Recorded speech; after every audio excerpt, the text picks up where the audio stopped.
Yeah, like I said, reaction on Peter Obi and his campaign has been the same thing everywhere. Anywhere the man enter, it's always on fire. You always see that level of acceptance there. So, and I believe if this guy even enter mosque, it will be the same reaction. So, church, streets, mosque, any conference, it will be the same reaction because one thing he's doing is he's speaking the language that the Nigerian people want to hear in a different way that possibly none of the presidential candidate that we've seen in the past have ever communicated with the people. Yeah, there's a way he connected to people based on what Nigeria is going through right now, based on what is going on in the country, and it's really getting a lot of attention. And if he continue with his message, then it's going to be gaining ground. It's going to be gaining ground. So I want you to watch the full speech of Peter Obi at the NBA conference this year. This is a full speech that he gave. I recognize the former Vice President of Nigeria and my leader, Alhaji Atiku Abubakar. All other protocols duly. Mine is a very simple one. Let me start by thanking the organization for inviting me. As you know, I'm one of those strongest beneficiaries of the judiciary. For my strong legal team, for the work of my small level team led by Dr. Onyechi Bazu, SAN, and let OJ Nadi, SAN, I wouldn't be standing here. You know that from my election petition to my impeachment to my tenure interpretation. And again, whenever people talk about corruption in the legal or in the judiciary, and one who takes exception, in all this journey, I did not give anybody 1 naira.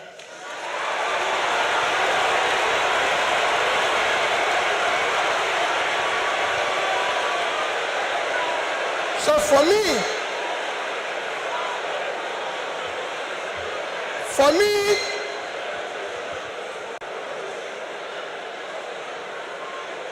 I remain eternally grateful to you for what you did for me to be here and everything.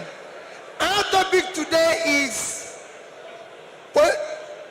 democratic transition in the 21st century Nigeria, 2023 and beyond. I think it's for great people like you or people like Chimamanda I invited, but for me as a trader, I'll try to contribute in my own little way, the way I think we should go. For me, democracy have a simple description. Government of the people, by the people, for the people. That means everything about democracy is the people. And transition means changing from one thing to the other. And for me, Nigeria needs urgent transition from being a highly insecure country to a secure country, from a disunited country to a united country, from corruption to a transparent country, from a country of lawlessness to a country of law and order. But in all this, it is important that we look at where we are today for people to understand the gravity of the journey we are going to take if we are going to transit. Where are we today? Nigeria have qualified to be a failed state. We have met the 2 or 3 biggest characteristics of a failed state. Number one is when you're no longer in charge of your territory. Today, we are among the top terrorized countries of the world. We are among the top kidnapping countries of the world. Banditry, criminality, bandits have taken over some parts of this country. Nigerians are being killed daily. All sorts of criminality is going on daily. Even our most important source of foreign exchange revenue, oil, is today 80% stolen. That shows how bad it is. We are the only country, apart from Venezuela, who we know is their own is because of sanctions, that is not meeting up its OPEC quota. Every other country is begging for increase, but Nigeria is not meeting up its own. And you wouldn't believe the quantity that is missing. In July alone, our total average, our quota is 1.8 million. In July, our total average was 1,083,000 barrels a day. That means that in July, we lost 707,000 barrels per day. If you multiply that by 31 days, it will give you 22,227 barrels of oil that we lost. This is a country that needs dollar. If you sell it, if you sell that oil, if you sell the quantity we lost, this is July alone.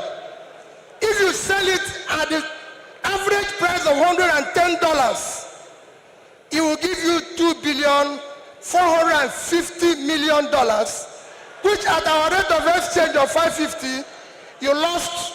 If you use 550, because I used an average of 550, you've lost 1,344,700,000,000 naira. That is your country. That's what you lost in 1 month because of stealing. It is important that we know this. Number two item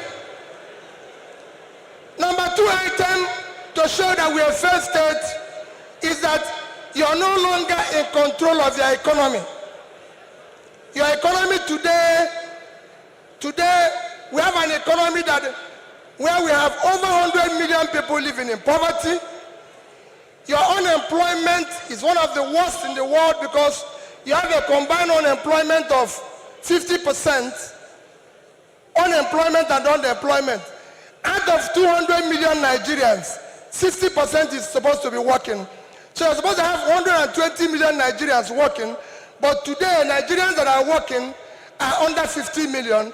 So 70-something million of Nigerians are not working, they are not productive. When you compare this to your productivity, you will see how low it is. But what is even worse, we're in a physical mess, total physical mess. Because of all this, between January this year and April, the total revenue of federal government of Nigeria is 1,630,000,000,000 naira. Their expenditure is 4,720,000,000,000. If you minus this, we have a deficit of 3,100,000,000,000. That shows almost 20% to almost 200% is the deficit. And this is the crisis you face. How did we come here? It's a cumulative effect of leadership failure over the years. Because it's 10%, I'll stop here, I would have talked about power. How did we come here? What are we going to do very quickly to come out of this? Very quickly, you need to have a visionary, articulated, competent leadership to start turning around this.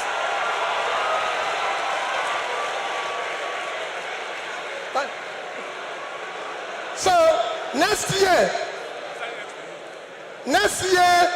the time is up, I'll take it that next year, your election you're going to have next year will not be about, remember, it is not about tribe, no religion, not connection, not entitlement.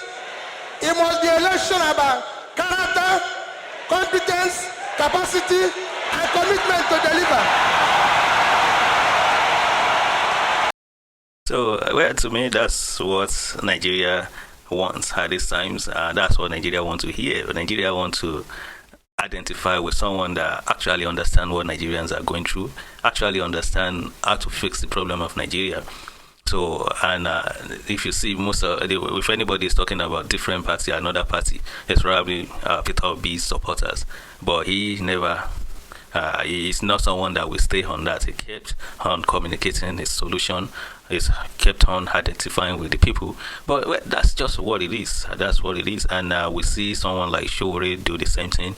And he has his own different way of approaching stuff, but then I believe he also communicates Nigerian wala and he gives solution. So the thing is just listen to what people are saying, listen to what they're saying, and whoever you fit that is really fit for this office, go for it.